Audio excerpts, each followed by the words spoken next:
Hello সবাইকে, কেমন আছেন সবাই? বাটুল অ্যান্ড ম্যাক্সের আরেকটি ভ্লগ ভিডিওতে আপনাদের সবাইকে অনেক অনেক স্বাগত জানাচ্ছি। বাসায় এত বড় একটা দুর্ঘটনা ঘটার পরে মন মেজাজ কারোরই ভালো ছিল না। আসলে এখানে তো কারোরই দোষ নেই, না আমাদের কোনো গাফিলতি আছে, না আসলে অন্য কোনো অপশন ছিল, কিছুই তো হাতে ছিল না। হুট করে কি থেকে কি হয়ে গেল, আমরা সবাই আসলে প্রচণ্ড বিধ্বস্ত। আপনারা তো জানেন আমাদের যেই একমাত্র ককাটেলের বাচ্চাটা আছে তার নাম আমরা রেখেছি পঞ্চু। পঞ্চুর জন্য আমরা প্ল্যান করেছি আজকে পায়ের একটা রিং কিনতে যাব, সেই উদ্দেশ্যেই বের হয়েছি দুজনে। রাস্তায় বের হতে না হতেই বাটুল ম্যাক্সের বাপি আমাকে বলল, চলো তোমাকে মাঠা খাওয়াই। এজন্যই আমরা দাঁড়িয়েছি। যদিও খুব একটা ঠান্ডা খাওয়ার অভ্যাস নেই, তারপরও যেহেতু খুব আগ্রহ নিয়ে খাওয়াতে চাচ্ছে, খেলাম। মিরপুর ১ নম্বর পাখির হাটে চলে এসেছি, একটা রিং কিনবো এবং বাচ্চাদের জন্য আসলে রিং পছন্দ করছিলাম। সেই ফাঁকে এখানে একটা দোকানে দেখছি এই ছোট্ট ছোট্ট পাখিগুলো এত সুন্দর লাগছিল, এত সুন্দর সুন্দর কালারের পাখি দেখে মনটা ভালো হয়ে গেল। এই দোকানের ভিডিও লাস্ট আরেকটি ভ্লগে আপনাদেরকে দেখিয়েছিলাম। এই দোকানটাতে বেশ অনেক জিনিসপত্র পাওয়া যায়। আমরা আজকে একটা ব্রিডিং ট্রে নিব, যেটা আমাদের এক্সট্রা দরকার, সেই সাথে খানিকটা খাবার নিব আর পঞ্চুর জন্য একটা রিং পছন্দ করব। এখানে রিং বের করতে গিয়ে ঘটে গেছে এক অঘটন। এই ভাইয়াটা রিংগুলো সব খাবারের মধ্যে ফেলে দিয়েছে। এখন তো আমাদেরকে কোনো রিং দেখাতেও পারছে না, তাই চালনি দিয়ে সুন্দর করে সিড মিক্সগুলো চালা শুরু করে দিল। চালতে চালতে নিচে এসে পড়বে রিংগুলো, তারপরে আমাদেরকে দেখাতে পারবে। কি একটা অঘটন দেখেন, এতগুলো সিড মিক্স চালতে চালতে ওনার কষ্ট হয়ে যাচ্ছিল। আর উনি বলছিল এখানে আরও অনেক রিং আছে, যারা এই সিড মিক্সগুলো কিনে নিয়ে যাবে তাদের ভাগ্য ভালো হবে, কারণ এই রিংগুলো এই খাবারের মধ্যে চলে যাবে। অবশ্য আমার তো মনে হয় এতে আসলে যে কিনবে তার লস, কারণ কোনো কোনো ক্ষেত্রে তার হয়তো রিং দরকারই হবে না, রিংয়ের কারণে ওজনটা বেশি আসবে, তখন কিন্তু খাবারের পরিমাণটা কমে যাবে। বেশ কয়েকটা রিং আমরা পছন্দ করলাম, তার মধ্যে একটাই পাওয়া গেছে, যেটা হচ্ছে উনি বলছে ককাটেলের রিং। রিং নিয়ে বাসায় চলে আসছি, এখন পঞ্চুকে আমরা রিংটা পরাবো। চলেন একসাথে আমরা রিং পরানো দেখি। পঞ্চুর পায়ের সাইজটা ওর বয়সের তুলনায় যথেষ্ট স্ট্রং, আর পায়ের শেপটা সাইজটা মোটামুটি বড় পাখির সমান হয়ে গেছে। যেই আমরা রিং পরাতে গেলাম, দেখি এই রিং কোনোভাবেই পঞ্চুর পায়ে ঢুকছে না। বেশ কয়েকবার খোলা হলো, বারবার চেষ্টা করা হলো পায়ের মধ্যে এই রিংটা পরানো যায় কিনা, না কোনোভাবেই এই রিংটা ওর পায়ে খাটছে না। আমরা চিন্তা করলাম হয়তো আমাদের সাইজটাই নেওয়া ছোট হয়ে গিয়েছে, কিংবা আমাদের পঞ্চুর পায়ের মাপটা আসলে তুলনামূলকভাবে বড়, আর না হলে এটা হয়তো লাভবার্ড পাখির রিং কোনো না কোনোভাবে ভুল করে নিয়ে এসে পড়েছে। পরের দিন সকালবেলায় খাঁচা ক্রয় বিক্রয় গ্রুপে একটা খাঁচার পোস্ট দেখে খাঁচাটা পছন্দ হয়ে গেল। যেতে হবে কাজীপাড়ায়, ওনাদেরকে টাইম দিয়েছি সন্ধ্যা 7টা থেকে 7:30টার মধ্যে যাব।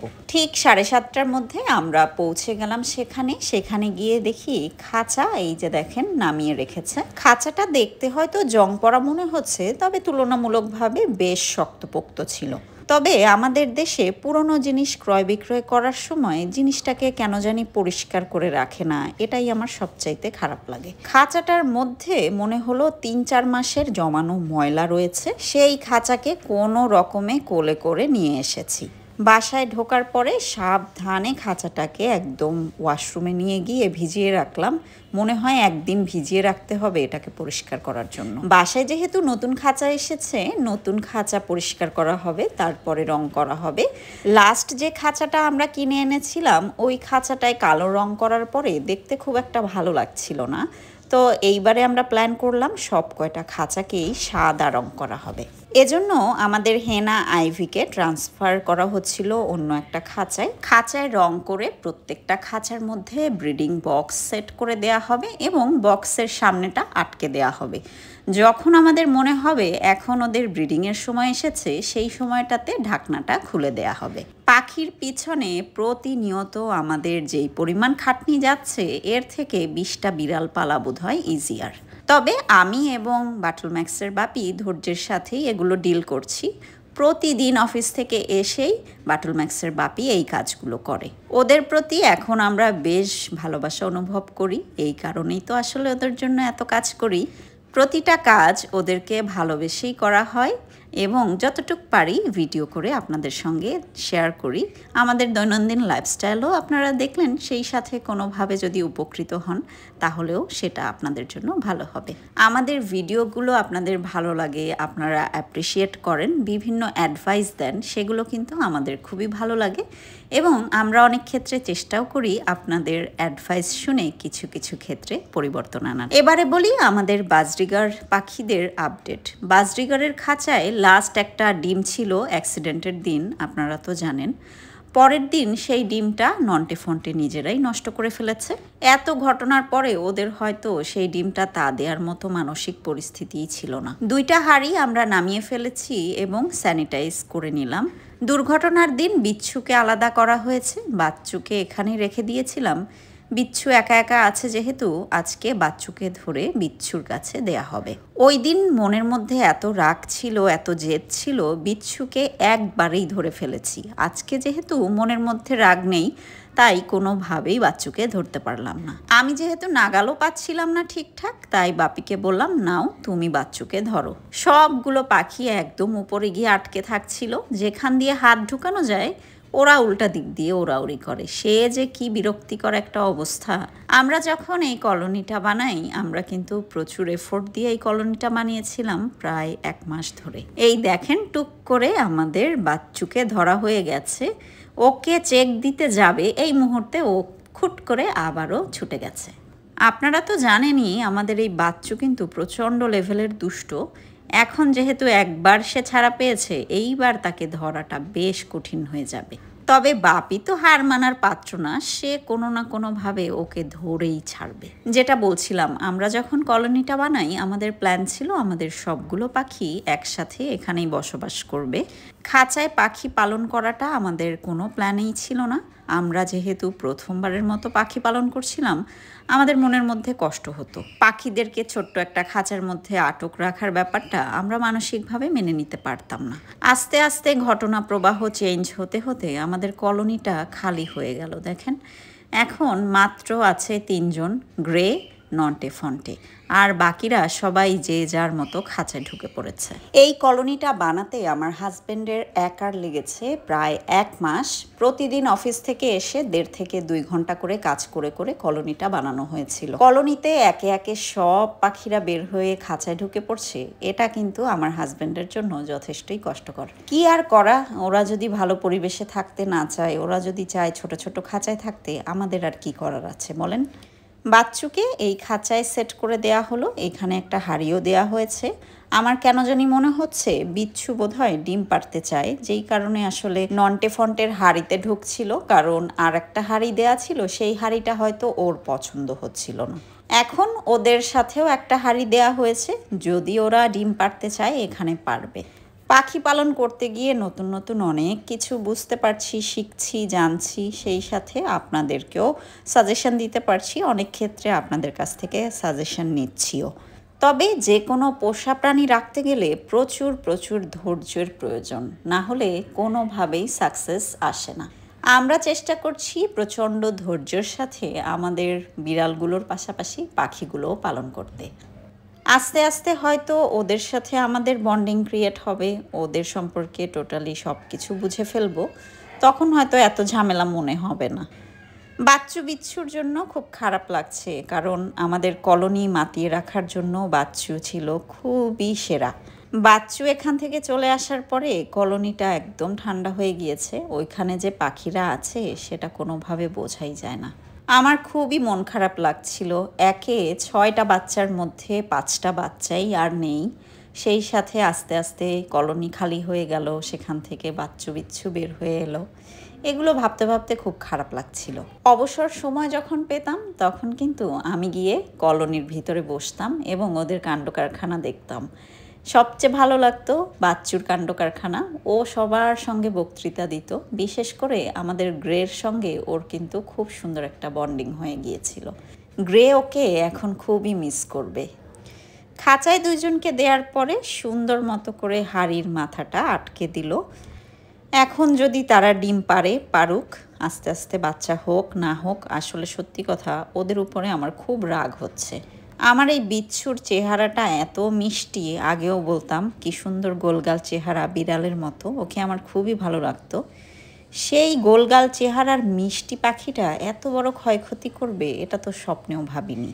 এই দিকে দেখেন ওই পাশ থেকে কে উকি ঝুঁকি মারছে, আমাদের হেনা বোধহয় এই দুইটাকে বলছে, কি রে কারাগারে বন্দি হয়ে গেলি কেন, তোরা না খোলা ছিলি।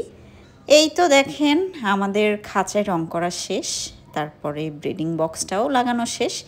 এখন এটাকে লক করে রাখা হবে, দরকার মতো সময় এটা খোলা হবে।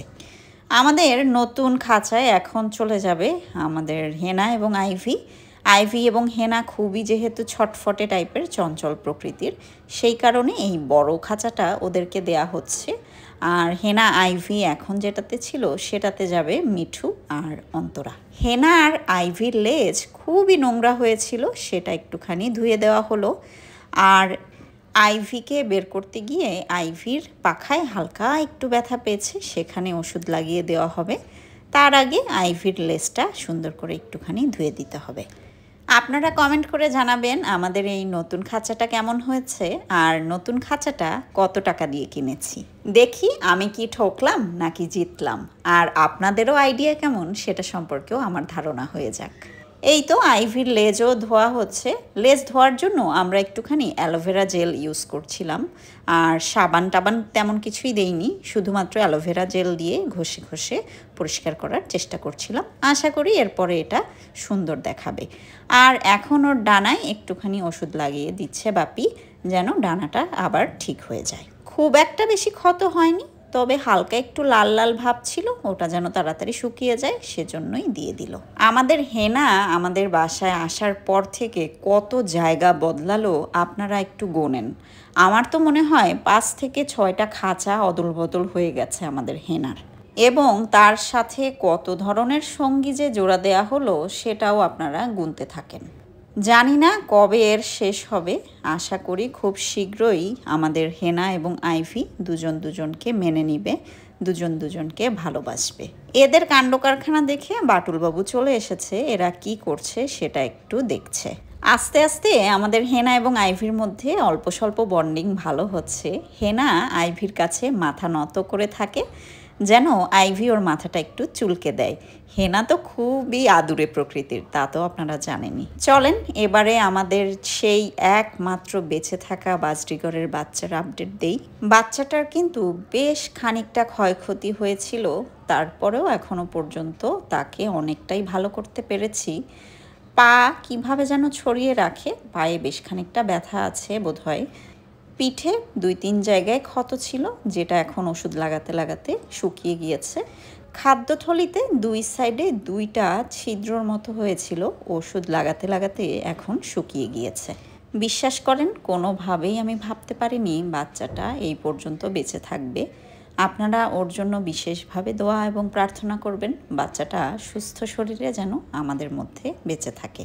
পঞ্চুর পায়ে রিংটা তো পরাতে পারিনি সেদিন, তাই বাপি অফিস থেকে আসার সময় ওর জন্য আর একটা রিং কিনে নিয়ে এসেছে। আমাদের পঞ্চু প্রতিদিনই অনেকখানি বড় হয়ে যাচ্ছে, যেই কারণে আমাদের টেনশন আর কিছুদিন দেরি করলে হয়তো রিং আর পরাতেই পারবো না। প্রথমে আমরা দেখে নিলাম এই রিংটা হয় কিনা, তারপরে পায়ে সুন্দর করে নারকেল তেল মাখিয়ে নিলাম।